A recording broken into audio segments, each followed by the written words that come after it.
Hello students. Hello students. Welcome to Learners University. My name is Rupal Kaur Anand and in today's video we will discuss the policies introduced by the East India Company. इससे पहले अच्छा हम chapter कर रहे हैं chapter number 2 of history class 8 from trade to territory and previously we have discussed Battle of Buxar and then we have discussed about wars with Maratha and Mysore और आज की वीडियो में हम डिस्कस करेंगे कि कौन कौन सी पॉलिसीज इंट्रोड्यूस हुई थी। ये सारे टॉपिक्स मैं करवा चुकी हूँ and I will try to link PPT जो भी है पीडीएफ या PPT I will try to link it within the description box. तो आज की वीडियो हमारी अच्छा एक चीज और हमारे वैन हेस्टिंग आ गए थे इस टाइम पे, लॉर्ड विस्ली आ गए थे इस टाइम पे जो हमारे उस Warren Hastings battle of Buxar के टाइम पे थे। हमने ये पढ़ा था ये रहा वैन हेस्टिंग हमारे बैटल ऑफ बक्सर के टाइम पे थे। बंगाल बैटल ऑफ बक्सर, हाँ बंगाल आफ्टर बक्सर। और इसके बाद सबसे पहले रॉबर्ट क्लाइव है, उसके बाद हमारे वैन वैन हेस्टिंग है एंड देन हमारे ये हैं Lord Wellesley, Robert Clive, Warren Hastings and then Lord Wellesley. अब जो लॉर्ड वेलेस्ली थे 1798 से लेकर 1805 तक थे, जो कि लिखा ही हुआ है ऑलरेडी इस पे। तो अब इन्होंने दो बहुत इंपॉर्टेंट टॉपिक्स इंट्रोड्यूस करे थे। पढ़ना इसलिए जरूरी है क्योंकि these policies are actually tricky and smart. Actually the governors of Britain were so smart, so they introduced the subsidiary lines. तो ये जो आउटराइट वॉर्स है वो बेसिकली क्या है कि जो भी हमारा जो भी राज्य है, जो भी राजा सब्सिडियरी लाइंस को नहीं मानेगा उसके साथ लड़ाई होगी और जो अगर वो हार गया तो उसकी टेरिटरी को नेक्स्ट या फिर ले लिया जाएगा ब्रिटिश एम्पायर द्वारा। अगर वो जीत गया तो, जो कि अभी होता नहीं था, बट अगर वो हार गया तो उसकी टेरिटरी तो गई, ब्रिटिशर्स ने या east India company they will annexed his territory या हर टेरिटरी। तो सब्सिडियरी लाइंस पढ़ते हैं सबसे पहले। Subsidiary lines was quite smart treaty like way of annexing the territories of the emperors, Indian emperors या फिर जो भी हमारे यहाँ पे राजा थे। ठीक है, तो ब्रिटिश ने क्या कहा कि ठीक है तुम एक चीज एक्सेप्ट कर लो कि हम सुप्रीम है।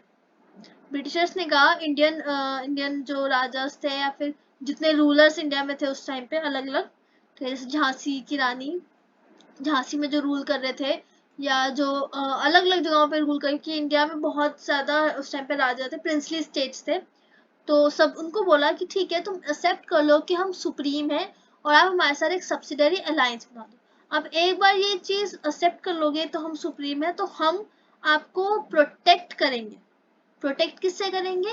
इंटरनल रिबेलियन से। अब इंटरनल रिबेलियन क्यों होता है? क्योंकि सपोज ये राजा है, ठीक है, तो इसके दो बच्चे हैं ए एंड बी, दोनों लड़के हैं ए एंड बी। सपोज इसकी तीसरी बेटी है सी भी कहते हैं, सी भी, तीनों बच्चे हैं उसके।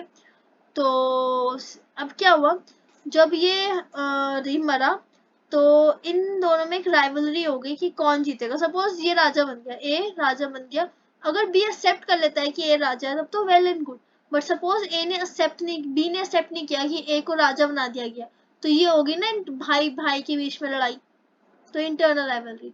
या चाचा के बेटे जेलस फील कर रहे हैं कि ए राजा बन गया, या सी जेलस फील कर रही है कि ए राजा बन गया, मुझे बनना चाहिए था, मैं डिजर्विंग हूँ। तो यहाँ पे जब एक ना एक काइंड ऑफ जेलेसी की भावना आती थी, या इंटरनली कभी कभी क्या होता था, लोग ही खुश नहीं होते थे कि ये राजा बन गया, ये क्रूर राजा है तो इसको हम डिस्पोज करेंगे। तो ये इंटरनल रिबेलियन था। अब ये जो ब्रिटिशर्स थे ना, देवर कहते हैं कि इन्होंने आपस में इनको लड़ाई करवा दो। इनका स्टार्टिंग से इनका यही सिस्टम था कि आपस में लड़ाई करवा दो। तो जो ब्रिटिशर्स थे इन्होंने एक सब्सिडरी अलायंस बनाई। इन्होंने बोला कि एक बार कोई राजा है, सपोज एक राजा है ए, just 2 minutes.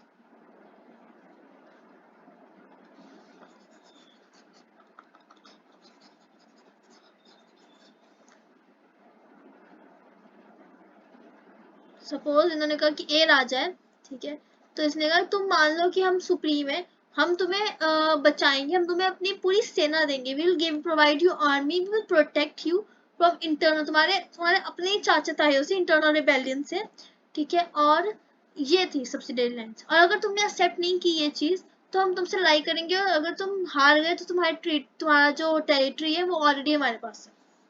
तो सबसे पहले जो अलायंस थी ये हैदराबाद के निजाम ऑफ हैदराबाद ने साइन की थी 1798 में।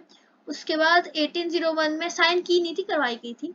उसके बाद नवाब ऑफ अवध ने साइन की थी, इसको साइन कराया गया था 1801 में, 1801 में।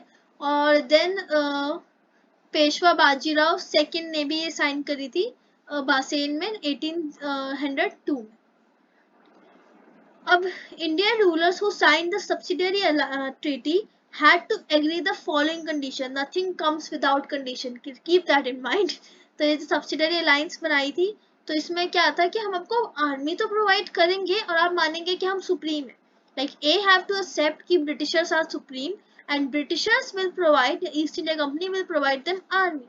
But there were also conditions. Conditions क्या थी? आप अपनी आर्मी नहीं रखोगे.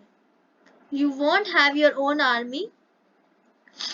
Then he would keep British army, जो सब्सिडरी फोर्स है जिसकी मैं बात कर रही हूँ, ब्रिटिश अपनी इंडिया ईस्ट इंडिया कंपनी अपनी आर्मी देगी, which was supposed for his protection, जो हमारी आर्मी आपको प्रोटेक्ट करेगी और आपको उसके लिए पैसे देने पड़ेंगे. And you have to pay for its maintenance. देख रहे हो दिमाग? Pay for its maintenance. The ruler could also cede part of his territory to the British instead of maintaining British army.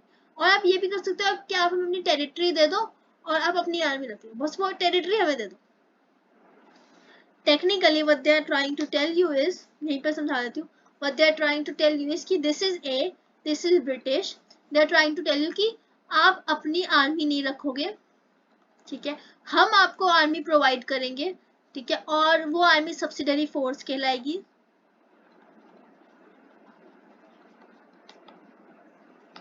Subsidiary force कहलाएगी और इसके बदले आप हमें इस क्या हमको सब्सिडरी फोर्स. अच्छा, एक चीज आपको मानना पड़ेगा कि हम सुप्रीम है, आपको मानना पड़ेगा कि ब्रिटिशर सुप्रीम है और इसके बदले आपको पैसे भी देने पड़ेंगे. यू हैव टू पे द मेंटेनेंस. कैसे रखेंगे हम अपने ध्यान भी तो रखेंगे अपनी आर्मी का, तो यू हैव टू पे द मेंटेनेंस ऑल्सो.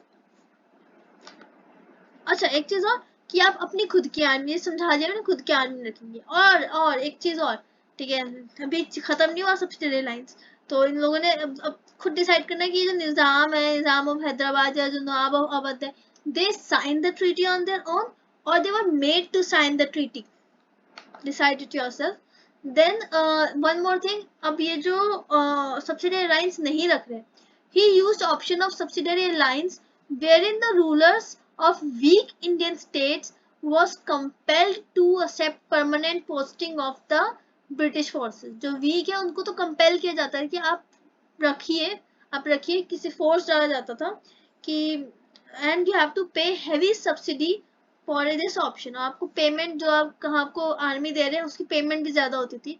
और अगर आपने नहीं किया, वीक पे कैसे सपोर्ट कैसे डाल रहे हैं वीक लोगों पे, कि अगर आपने आर्मी सपोज मना कर दिया कि नहीं भाई मैं तो नहीं रखूंगा सब्सिडरी, आपकी ये जो आर्मी जो कह रहे हो आप आर्मी रखो, मैं अपनी आर्मी रखूंगा, तो you have to face immediate war.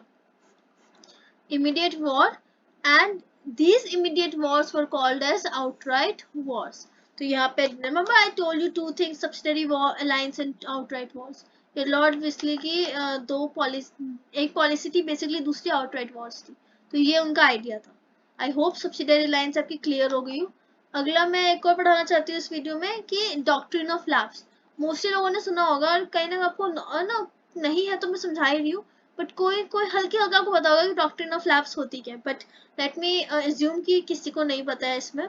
तो डॉक्ट्रिन ऑफ लैप्स को इंट्रोड्यूस करने वाले लॉर्ड डलहौजी थे, जैसे उसको सब्सिडियरी लाइन्स को इंट्रोड्यूस करने वाले लॉर्ड लेस्ली थे. अब ये डॉक्ट्रिन ऑफ लैप्स क्या है? डॉक्ट्रिन ऑफ लैप्स का मतलब ये है कि शॉर्ट में, इतना बड़ा अगर मैं ना समझाऊं, इसमें पढ़ा सकती हूँ बट हल्का सा मैं समझा दूं समरी काइंड ऑफ, कि डॉक्ट्रिन ऑफ लैप्स में क्या है कि suppose you don't have the air of your own, यानी कि आपके अपना खुद का कोई हेir नहीं है जो आपके यहाँ पे राज करेगा, आपका खुद का बेटा नहीं है या बेटी नहीं है जो, वो तो आपका खुद का बेटा नहीं है, मैं समझाऊंगी। अगर आपका खुद का बेटा नहीं है, ठीक है, तो आपकी जो टेरिटरी है, suppose you are a king and you don't have any heir जो आपके बाद अपने आपके राज सिंहासन पे बैठेगा, ठीक है, और अपने आपकी टेरिटरी को रूल करेगा। अगर आपका कोई ऐसा कोई हेयर नहीं है जो आपका है बायोलॉजिकल है, खुद का बच्चा नहीं है तुम्हारे पास शॉर्ट में, तो ब्रिटिशर्स आपकी टेरिटरी को नेक्स्ट कर लेंगे, ले लेंगे। एक और चीज, आप अगर आप खुद कोई अडॉप्ट करते हो तो तब तक वो उसको मान्यता नहीं मिलेगी ब्रिटिशर्स से और माना नहीं जाएगा वो राजा, ठीक है, जब तक आप उसको ब्रिटिशर्स अप्रूव नहीं करते। अब यहाँ पे इशू आता है कि ब्रिटिशर्स की मानना ना मानना इतना इम्पोर्टेंट क्यों था, क्योंकि ब्रिटिशर्स बहुत ज्यादा पावरफुल बन चुके थे उस टाइम पे और वो कभी भी हमला कर सकते थे। अगर उनको पता चलेगा कि इसका कोई बेटा नहीं है, इसका कोई भी हेir नहीं है या बेटी नहीं है, जो भी है, तो ये हमला कर सकते थे। अब मैं इसको एक्सप्लेन कर लेती हूँ। Before introduction of doctrine, princely states had ritualised method of adoption. पहले प्रिंसली जो राजा थे उनका एक अलग से सिस्टम था जो बहुत टाइम से अडॉप्शन का चल रहा था, ठीक है। An heir, a parent would be eventually selected. एक हेयर या एक आने वाली जो गद्दी में बैठने वाला है उस इंसान को पहले सिलेक्ट किया जाता था पूल ऑफ कैंडिडेट्स में, पूल ऑफ कैंडिडेट्स में से बहुत सारे लोगों में, who were groomed, और उनको सिखाया जाता था, तो मतलब जो भी शिक्षा दी जाती थी वो अच्छे से दी जाती थी कि वो अच्छे से राज करे, और उसे कहते थे बायर्स, ठीक है। If no competent born to son were produced, अगर ऐसा तब होता था अगर कोई राजे का बेटा नहीं है, कोई सन नहीं है, कोई बेटा नहीं है जो उस पे राज सिंहासन पे बैठ सके, तब वो लोग एक कैंडिडेट्स के एक डिसाइड करते थे कि ये पर्टिकुलर कैंडिडेट्स हैं और इनको हम ट्रेन करेंगे, फिर इनके इनके जो भी इनके मार्क्स के हिसाब से किसी एक बंदे को हम राजा बना देंगे, ठीक है। If the ruler died adopting a success before adopting a successor, one of his widows could adopt an heir. इसमें कह रहे हैं कि अगर राजा पहले मर गया और उसने अपना कोई सक्सेसर या अपना कोई हेयर नहीं डिसाइड किया कि अपने आगे वाले आगे उसका कौन रूल करेगा, उसने अभी तक अडॉप्ट नहीं किया कोई, तो उसकी जो वाइफ है, जो विडो है, उसकी जो वाइफ है, ठीक है, वो डिसाइड कर सकती है कि वो किसको राजा बनाना चाहती है। He would immediately accede to the throne. The adoptee would cut all ties with his birth family. और जिसको अडॉप्ट किया गया, सपोज ए की वाइफ है बी, ठीक है, ए इज डेड, ठीक है, तो मेरी ए से दुश्मनी नहीं है बट सिंपली एग्जांपल दे रही हूँ। अगर ए राजा है, उसको कोई खुद का बच्चा नहीं है, खुद का सन नहीं है, तो he died in a war, और अब बी उसकी वाइफ है, तो बी अब किसी भी जो भी उसको सूटेबल लगता था उसको वो अडॉप्ट कर सकता। सपोज ने सी को अडॉप्ट किया, उसने सी को एज अ अपना आगे जो गद्दी आगे जो राजा बनेगा सी बनेगा, उसने सी को अडॉप्ट कर दिया। अब जो सी है उसकी बर्थ फैमिली से अपने जितने भी उसके रिलेशनशिप्स हैं बर्थ फैमिली से या जिसने उनको पैदा किया उससे वो कट कर देगा और वो एक आगे अपनी तैयारी करेगा राजा बनने की। अब यहाँ पे आती है इशू कि अब ये पहले था, ये डॉक्ट्रिन ऑफ लैप्स अभी तक इंट्रोड्यूस नहीं हुई है, ये पहले ऐसा होता था। मैं समझा चुकी हूँ कि अगर खुद का राजा रानी का खुद का अपना बच्चा नहीं है तो वो अडॉप्ट कर सकते थे और उसको फिर तैयार करते थे और फिर उसको राजा बना देते थे, और वो जिसको तैयार कर रहे हैं उसकी वो अपने बर्थ फैमिली से अपने टाइज कट ऑफ या फिर रिलेशनशिप्स कट ऑफ कर देगा और उसको तैयार करते थे पूरा राजा वगैरह बनाने के लिए। बट अब इंट्रोड्यूस हो गई डॉक्ट्रिन ऑफ लैप्स जिसको लाए लॉर्ड डलहौसी। अब इस डॉक्ट्रिन ऑफ लैप्स में क्या था, it was not introduced by doctrine of Lord Dalhousie, even though he was the one who documented it and used it widely to acquire territories for the Britishers. Doctrine of lapse को Lord Dalhousie ने लिखा है but इसको introduce किसी ने और नहीं किया था, ठीक। अब इस डॉक्ट्रिन के हिसाब से कोई भी राज्य है, ठीक है, जो ब्रिटिश ईस्ट इंडिया कंपनी के अंदर है और ईस्ट इंडिया कंपनी उस राज्य में डोमिनेंट है, और सपोज ए ही एक राज्य है जिसका नाम है ए, ठीक है, एक स्टेट है जिसका नाम है ए। अब ए के राजा है ए का राजा है एक्स। अब ये जो एक्स है, एक्स बड़ा अच्छा बनाया मैंने, जो एक्स है सपोज उसका कोई भी अपना बायोलॉजिकली बाय बर्थ कोई बच्चा नहीं हुआ, कोई बेटा नहीं हुआ, तो अब कोई मेल लीगल मेल हायर नहीं हुआ, सॉरी हायर कह रही हूँ, लीगल मेल एयर नहीं बना, तो इसका जो ये जो राज्य है ए, ये ले लिया जाएगा ब्रिटिशर्स द्वारा। सिंपली अगर एक राज्य है और उस राज्य के राजा का कोई भी लीगल मतलब कोई बायोलॉजिकल बच्चा ने बेटा नहीं हुआ है, तो वो जो राज्य है उसको ब्रिटिश अपने अंडर ले लेगी, उसको एनेक्स्ट कर लेगी। ये था इस policy. As per this policy, any adopted son of this Indian ruler could not be proclaimed as an heir to the kingdom. कोई भी adopted son माना नहीं जाएगा, ठीक है। adopted son तभी माना जाएगा, personal properties, adopted son would only inherit his foster father's personal properties and estates. जो भी राजा है उसकी अडॉप्टेड सन के पास कोई पावर नहीं है, मतलब वो राजा नहीं बनेगा, वो राजा बन ही नहीं सकता अगर कोई अडॉप्टेड सन है।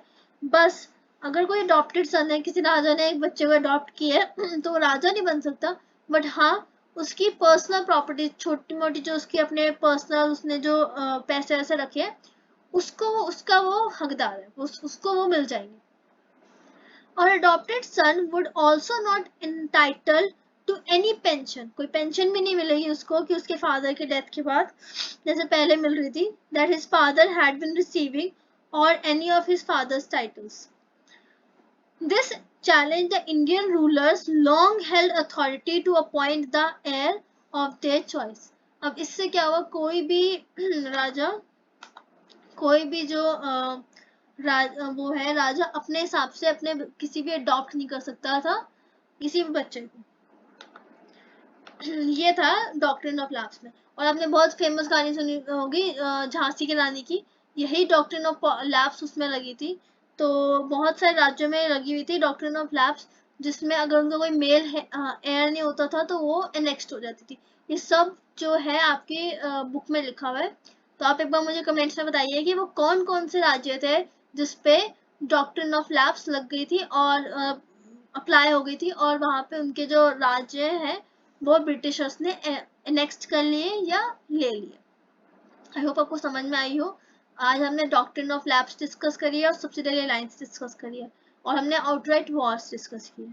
So if you like this, if you understand this video, please like this video and share it with your friends and subscribe to our channel, and don't forget to press the bell icon. Plus if you do not understand any of this concept, please tell me in the comment section. और आपको इससे पहले की videos देखनी है तो आप playlist में जाइए सोशल साइंस की चैप्टर 8 की, आई गेस उसमें सारे हिस्ट्री के आपको मिल जाएंगे, ज्योग्राफी का भी मिलेगा मेरे ख्याल से, बट हिस्ट्री वाला आप देख सकते हैं। Have a good day, thank you, have a nice day.